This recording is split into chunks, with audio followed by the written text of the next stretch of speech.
Hello mga guys, it's Genevieve Tabili Norman. If ever you cannot move on of what I'm talking about to myself, to the globe, to the people, maybe because the country that I belong, I live, is always complicated. Guys, yung country nila, Sweden yun. Then the people is Swedish. Yung nationality nila, Swedish. Nationality, the language is Swedish, something disim-disim. Ang hindi nyo naintindihan to me is I'm interpreting all in all to them sa mga ginawa ko, sa mga na-video ko. Kaya siguro kayo naguguluhan of what I'm talking about because I'm mixing all in all, mixture na lahat-lahat ng mga pinagsasabi ko.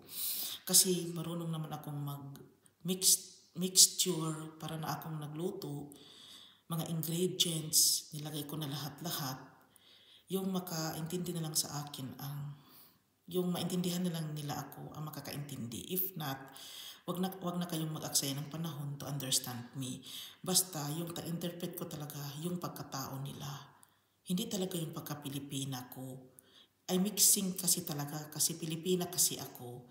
Baka yung sila Kuti, naguluhan din kayo. Baka she is also interpreting by Canadian culture to the Filipina. Kayo siguro ang hindi nakakaintindi to hear. Kaya kapag nag-comment sila na parang strange, naguluhan na rin siya. Kasi parang in-interpret naman talaga niya na she is a farmer. Then, para naman naguluhan siya sa asawa niya. Hindi na kasi parang matanda naman yung pangasawa niya. Parang mixture kasi din sa kanya eh. Mga matatapang kaming mga ganito-ganito mga wife. Ako din naman, dito ako nakapokus. Yung content ko talaga, it's all about this. Kasi the history of this plants is, yung sinabi ko, the old woman that coming to me to solving her own problem to me. Kasi napaka-komplikado kasi nilang lahat. Dito kasi siya pumasok.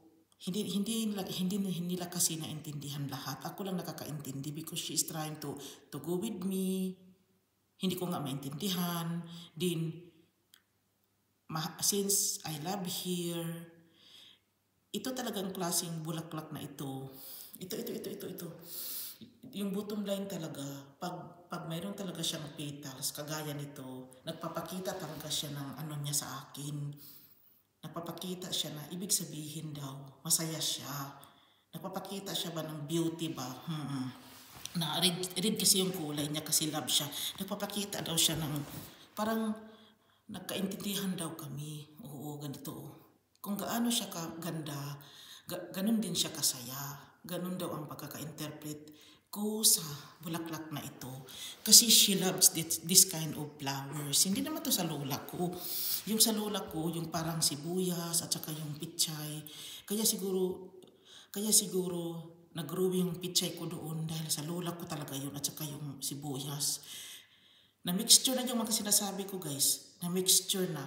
Pero ito talaga, a Swedish woman na mahal ko siya. Na parang ina ang tingin ko sa kanya. Dito sa Sweden. Kaya siguro maganda siya dahil inalagaan ko siya. Hindi yung nanay ni Frank. Hindi yun. Yung gustong-gusto kong matandang si Merta na nag-alaga kay Frank. Since Frank is baby pa. Siya talaga yung gusto kong I return it to her. I sacrificing din also like what the feeling is all about. Kung gaano kaganda ang bulaklak na ito, ganun din siya kaganda at kasaya. The message is masaya siya kung asan siya ngayon.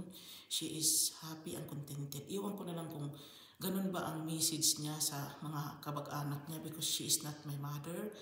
I am a Pilipina. Mahal niya ako. Tapos mahal ko siya. We are almost mother and daughter relationship. Guys, dito na lang ako. Maraming salamat. Bye.